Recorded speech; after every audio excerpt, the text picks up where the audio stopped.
Every word from Mikel Arteta's pre-PSG presser.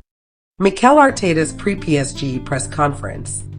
Mikel Arteta met the media in the French capital ahead of our Crunch Champions League semi-final with Paris Saint-Germain. The boss was asked about the state of the tie, dealing with the atmosphere, creating magic moments, and more. Here's every word from his pre-match press conference, held at the Parc des Princes on Tuesday evening. On the belief to turn it around. Huge enthusiasm, huge energy. We are a win away from being the Champions League semi-final in one of the most beautiful cities in the world against a great opponent. It doesn't get much better than that. We are here to make history, and we have a big opportunity tomorrow. We bring a result that gives us so much clarity about what we have to do. A lot of learning from the first leg as well, and how small the margins are between the two teams. The result, in my opinion, should have been very different to that one. So tomorrow, another opportunity to prove that and earn the right to be in the final. On if this is his biggest game as Arsenal manager. Yeah, one of the most beautiful for sure. I mean, again, one win away from being in the final. We cannot ask for anything else.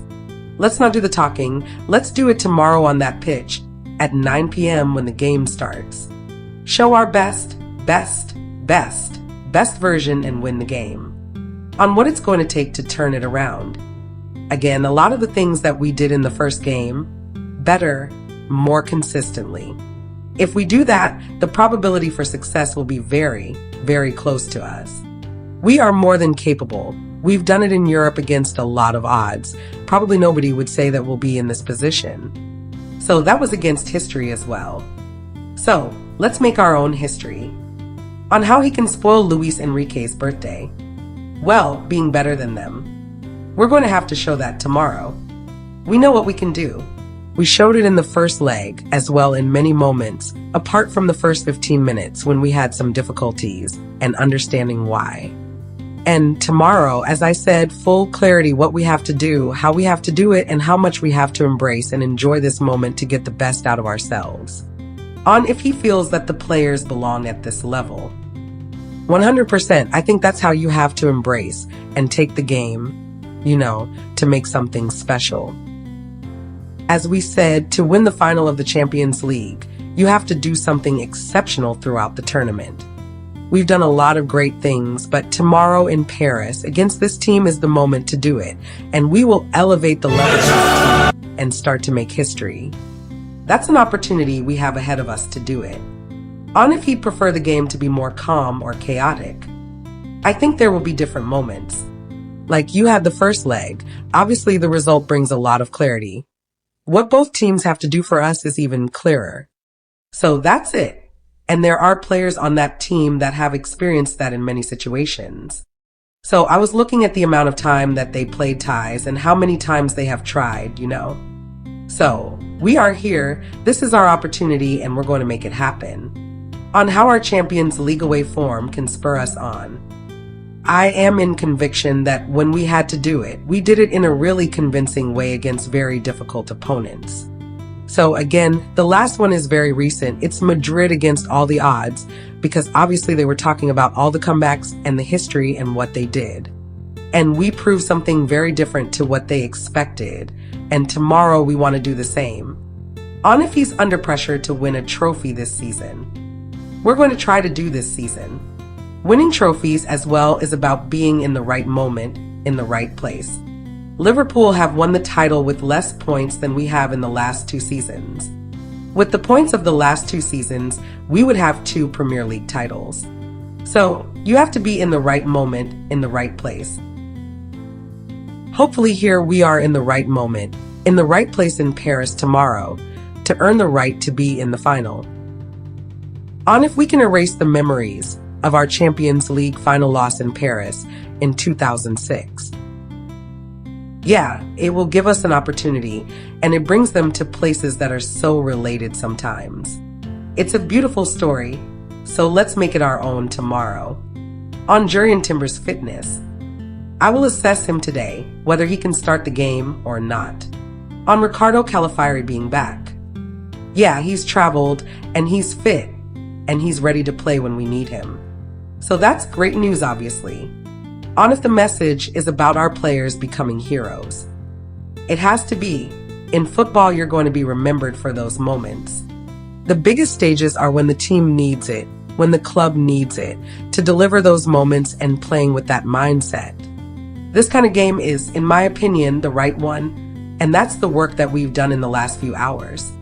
On the referee.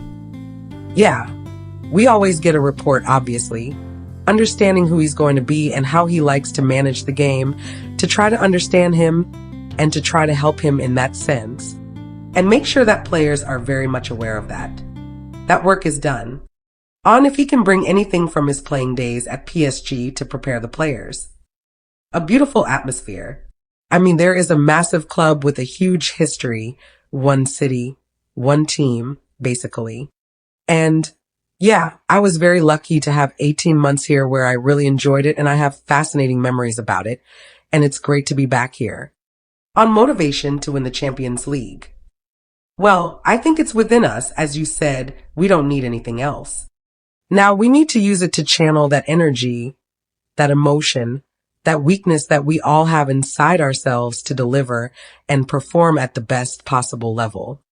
At the highest level that each of us has tomorrow to deliver the result that we need to be in that final. On Jakub Kiwier's progress. Well, again, he deserves a lot of credit because he hasn't played too much throughout many months, and suddenly he's been thrown into the most difficult context at the highest level.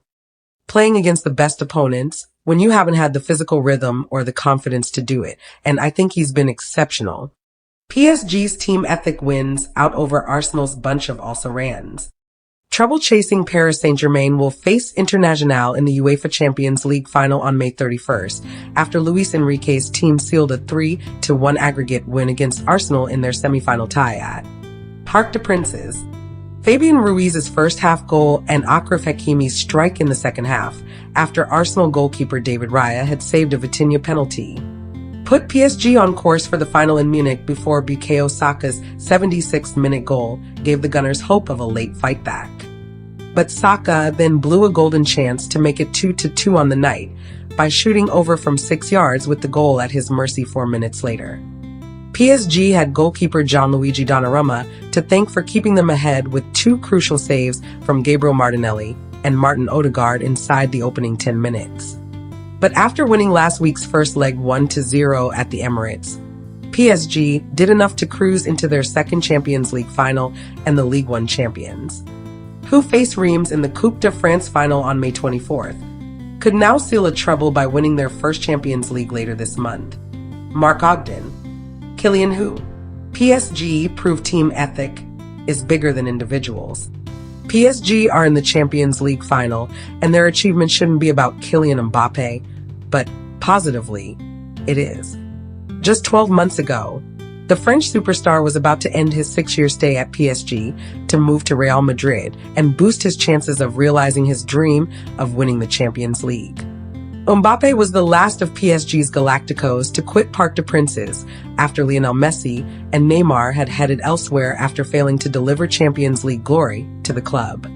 But while Mbappe's exit looked to signal the end of PSG's hopes of conquering Europe, it actually triggered a new policy of building a team of young stars under Luis Enrique's expert guidance as coach. Without Mbappe, PSG made a difficult start to the Champions League stage and looked destined for an early exit. But Luis Enrique's team clicked into gear halfway through the season with Ousmane Dembele inspiring the side, and youngsters Desire Doué and Bradley Barcola also proving their importance, as had Kvicha Kvaratskhelia since his January arrival from Napoli. In midfield, Vitinha, João Neves and Ruiz formed perhaps the best midfield unit in Europe, and full-backs Hakimi and Nuno Mendes became unbeatable in defense and unstoppable going forward. And at the back, goalkeeper Donnarumma has been back to his world-class best, while Captain Marquinhos has dominated at center-back. So while Mbappe is arguably still the world's best forward, PSG haven't missed him. They have become better without the 26-year-old, and his departure has helped PSG move to within 90 minutes of winning the Champions League. Ogden. Arsenal failed to shake nearly men tag. Arsenal's progress during Mikel Arteta's 5.5 years is undeniable, but so is the existence of a brick wall they cannot break down, winning silverware. Defeat in Paris condemned the Gunners to another trophyless season, their last major honor coming in the 2020 FA Cup final when Arteta was just a few months into the job. This was supposed to be the year it all came together. That feeling was enhanced by Manchester City's sudden drop-off and Jurgen Klopp's departure at Liverpool. But instead, the Gunners were unable to push the Reds in a one-sided title race and have fallen short in Europe once more, with their sole Champions League final appearance coming in 2006. They reached the semi-finals in this competition for the first time since 2009, an achievement which will feel like another move in the right direction, but they have come up short once more when the prize was in sight. Arteta will point to injured absentees, misfortune, and the fine margins that went against them in this tie, but ultimately, there is a pattern that Arsenal cannot break. The final step is often the hardest, and so it continues to prove. James Ollie. Youth emerges for PSG once again. The youngest team in the Champions League this season has reached the final. You can't win anything with kids, they used to say. PSG haven't won anything yet, and they will face the oldest team in the competition in Inter. Experience will surely be a key in the final in Munich, and the Italians will have the advantage. But that was also the case in the round of 16 against Liverpool, where Paris won the penalty shootout at Anfield as if they had been there before. To see these young Parisians, a team with an average age of 24.7 against Arsenal on Wednesday, growing together this season under Luis Enrique has been special. The manager likes to work with young players because they are malleable, disciplined, full of energy and intensity, which fits perfectly with his philosophy and style. They are not perfect, but they learn quickly. Very quickly. Dewey, Neves, Barcola, Vitinha, Mendes, Kvaratskhelia, and William Pacho are all 25 or under. And they took the Champions League by storm after a stuttering start to the campaign with just one win in their first 4 games of the league phase. There was a time not that long ago that we thought they might not even make it to the playoffs. By running more than anyone else in the competition and being the team with the most high recoveries and pressures, they have shown that youth can take talent even further. Julian Lawrence. Semi-final record highlights striker need. Saka's 76-minute goal was Arsenal's first in their last 7 semi-final matches, including 2 Carabao Cup semi-finals and the first leg of their 2021 Europa League clash with Villarreal. Saka now has 10 goals in 18 Champions League games. Harry Kane is the only Englishman to reach that milestone in fewer appearances, but even he could not mask the problem that has been staring Arsenal in the face for some time. They need more in attack. Arsenal opted against signing a striker both last summer and in January. A centre forward alone isn't the answer. Martin Zubimendi is set to arrive from Real Sociedad, while they are also looking for another winger, and Arsenal need to show the same bravery in the transfer market as their players did in defeat to PSG. That semi-final drought included 2 games against Newcastle United this season when Alexander Isak, a target who may prove beyond reach given Newcastle's reluctance to let him leave, scored in. Both to show Arsenal what they are missing. Going out of Europe in a tie of fine margins is another painful reminder of a lesson they must now heed. Declan Rice talked on Tuesday of Arsenal needing magic moments to win ties like this. More magic is required. Ollie. Kvaratskhelia signing proves to be a right one for PSG. Kvaratskhelia is a joy to watch, and part of it is that it feels as if he's been transported from another era. Socks down by his ankles, bohemian demeanor, and a passion for the unpredictable and the creative, ideally with the ball at his feet. Some critics say the game is too robotic and structured. Kvaratskhelia is proof that you can have virtuoso soloists even in the best drilled collective, like Luis Enrique's PSG. He's achieved the unthinkable once, guiding Napoli to their first and only Serie A title without Diego Maradona. Now he's on the cusp of delivering PSG their first ever Champions League crown.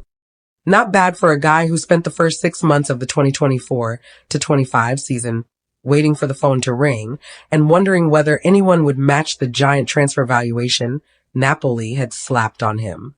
He didn't seem an obvious fit for Luis Enrique's new collectivist PSG either, given that he had free rein in Naples. But he took to the Parc des Princes and the team ethos with remarkable speed. And along the way, he's proving more than a few people wrong. His Verdona days are behind him. He may well be on his way to becoming Kylian Scilia. Gabriel Marcotti,